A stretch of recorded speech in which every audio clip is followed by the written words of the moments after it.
రాష్ట్రీయ ప్రజా కాంగ్రెస్ వారాంతపు సమావేశానికి ఇచ్చేసినటువంటి పార్టీ సెక్యులర్స్ అందరికీ నా ప్రత్యేక ధన్యవాదాలు.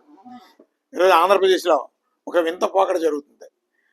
రాష్ట్ర విభజన జరిగి సుమారు 12 ఏళ్ళు అయింది. ఈ 12 ఏళ్ళలో అభివృద్ధి అనేది ఎక్కడా కనపడడం లేదు.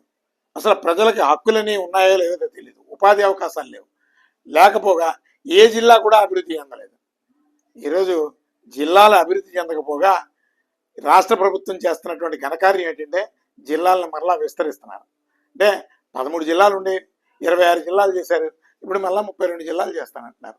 దీనివల్ల ఉపయోగం ఏంటి? ఏదైనా ఏ జిల్లాకైనా ఈ ప్రాజెక్ట్ ఉంది, ఈ ప్రాజెక్టు ద్వారా ఇక్కడ ఈ గ్రామం ఇంత అభివృద్ధి చెందుతుంది అని ఏదైనా ఒక క్యాల్కులేషన్స్ ప్రజలకి ఒక భరోసా ఇచ్చేటటువంటి ప్రభుత్వాలు కావాలి. మీరు జగన్మోహన్ రెడ్డి గారు 26 జిల్లాలు చేశారు, మీరు 32 చేశారు. రేపు పొద్దున్న 50 జిల్లాలు అవడానికి అవకాశాలు ఉన్నాయి. ఇది కాదు పాలన అంటే. ఇది కాదు ఒక గొప్ప ప్రభుత్వం అనిపించుకోవాలంటే మొట్టమొదటి మీరు ప్రజలకి ఒక భరోసా, నమ్మకం, ఉద్యోగ ఉపాధి అవకాశాలు ఇవన్నీ కనపడాలి. ఎంత వింత పరిస్థితులు అంటే వీళ్ళు అంటే కొన్ని కార్పొరేట్ శక్తులు కూడా వాళ్ళకి భజన చేయడంలో వాస్తవాల్ని ప్రజలు కూడా మర్చిపోయేటటువంటి పరిస్థితులు కనపడుతున్నాయి. ఈరోజు కృష్ణా జిల్లాకి ఎన్టీఆర్ కృష్ణా జిల్లా అని పెట్టారు. మరి ఎన్టీఆర్ కృష్ణా జిల్లా విజయవాడ కేంద్రంగా ఎన్టీ రామారావు గారి పేరు పెట్టారు. అది విజయవాడలో ఎక్కడ పుట్టారు? ఆయన గుడివాడలో పుట్టారు. అతను పుట్టిన ప్రాంతానికేమో కృష్ణా జిల్లా అని పెట్టారు. అతను పుట్టిన ప్రాంతానికేమో అతని పేరు తగిలిచ్చారు. అలాగే వైఎస్ఆర్ కడప జిల్లా, ఆయనకైతే కరెక్ట్గా న్యాయం జరిగింది. అంటే రేపు పొద్దుట ఏంటంటే వివాదాలు పెరగాలి, ఉద్యమాలు పెరగాలి.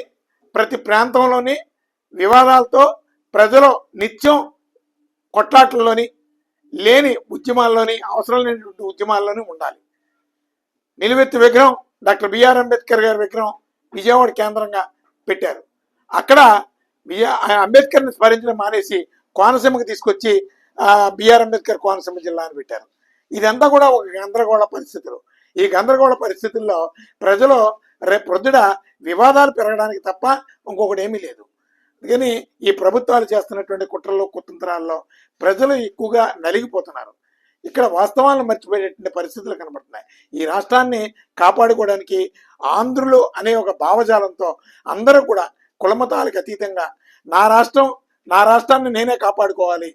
వీళ్ళంతా పరాయి రాష్ట్రం నుంచి వచ్చినటువంటి వలసదారులు. వీళ్ళంతా ఇప్పుడున్నటువంటి వ్యాపార రాజకీయ పార్టీలన్నీ కూడా హైదరాబాద్ కేరాఫ్గా ఇక్కడ ఆంధ్రప్రదేశ్లో రాజకీయాలను శాసిస్తున్నారు, తొడలు కొడుతున్నారు. ఎందుకంటే తెలంగాణలో కొడితే చెంపదెబ్బలు కొట్టేస్తారు ఇలాంటి నాయకులను. అక్కడ ఆంధ్రప్రదేశ్లో ప్రజలు మౌనంగా ఉంటారు, మంచివాళ్ళు. ఇక్కడ అలుసుగా తీసుకొని ఇక్కడ ఇష్టానుసారం రాజకీయాలని పూర్తిగా పొల్యూట్ చేస్తున్నారు. ఇక్కడ త్రాగునీరు పొల్యూట్ అయిపోయింది, పాలన పొల్యూట్ అయిపోయింది, అడ్మినిస్ట్రేషన్ లేదు, ప్రభుత్వ కార్యాలయాలు కుళ్ళిపోయినాయి. అసలు ఏమున్నదని చెప్పుకోవడానికి ఒక్కటి లేదు. ఇక్కడ రాజధాని పేరు చెప్పి 12 ఏళ్లుగా బూచిగా చూపిస్తూ వేల కోట్ల రూపాయలు తరలించేస్తున్నారు. ఈ తరలిస్తూ సుమారు ఇప్పుడు 15 లక్షల కోట్ల రూపాయలు అప్పులు పెరిగిపోయినాయి. ఈ అప్పులన్నీ కూడా ప్రతి ఆంధ్రుడి నెత్తి మీద ఉన్నాయి. మన బిడ్డ తర్వాత మన బిడ్డలో వీళ్ళందరూ కూడా ఈ అప్పులకి బాధ్యతలకు వారసులుగా రావాలి. ప్రభుత్వాలు అంటే మన శ్రమను దోచుకుంటున్నారు, మన కష్టాన్ని దోచుకుంటున్నారు, చివరికి మన ఆస్తులను కూడా దోచుకుంటున్నారు. ఏ విధమైన అభివృద్ధి లేదు, కనీస వసతులు లేవు, మౌలిక సదుపాయాలు లేవు, సరైనటువంటి విద్య ఆంధ్రప్రదేశ్లో లేదు, సరైనటువంటి వైద్యం లేదు. ఇప్పటికీ ఏదైనా సరైనటువంటి వైద్యం విద్య కోసం పరాయి రాష్ట్రాలు పోవాలి, అందుబాటులో హైదరాబాద్ పోవాలి. సిగ్గు లేదు వీళ్ళ నాయకులు అని చెప్పుకోవడానికి.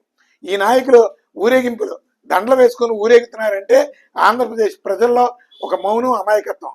ఏదో ఒక రోజు జయాంధ్ర ఉద్యమం లాంటి ఒక పెద్ద ఉద్యమం ఖచ్చితంగా వీళ్ళని తరిమి సరిహద్దుల నుంచి తరిమేటటువంటి పరిస్థితులు వస్తాయని ఈ సందర్భంగా ఈ ప్రధాన వ్యాపార రాజకీయ పార్టీలని రాష్ట్రీయ ప్రజా కాంగ్రెస్ పార్టీ ద్వారా హెచ్చరిస్తున్నాం. ఖచ్చితంగా ఆంధ్రప్రదేశ్లో ప్రత్యామ్నాయ రాజకీయ నిర్మాణం అనేది ఖచ్చితంగా రావాలి. ఈ పార్టీలతో ఎప్పటికీ కూడా మనకి ఒక మెరుగైనటువంటి సమాజం, మెరుగైనటువంటి పాలన, అలాగే సంపద కానీ రాదు. పేదరికం మన నెత్తి మీద పెడుతూ ఉంటారు, అప్పులు మన వెంట కూడానే పెడుతూ ఉంటారు. మన జీవితం అంతా కూడా ఆకలితోని ఉద్యమాలతోని జీవితాలు చాలించేటటువంటి పరిస్థితులే ముందు నడిపించేటటువంటి పరిస్థితులు ఉంటాయి. డబ్బు ఒక గుత్తంగా ఒక పెత్తందారి వ్యవస్థ దగ్గరే ఉండిపోయేటటువంటి పరిస్థితి. వీటి నుంచి మనం బయటపడాలి. సంపద అన్ని వర్గాలకి దరికి చేరాలి.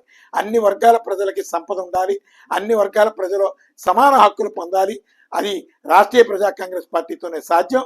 మరో స్వాతంత్ర పోరాట ఉద్యమం అనేది ఆంధ్రప్రదేశ్ కేంద్రంగా దేశవ్యాప్తంగా విస్తరించాలి.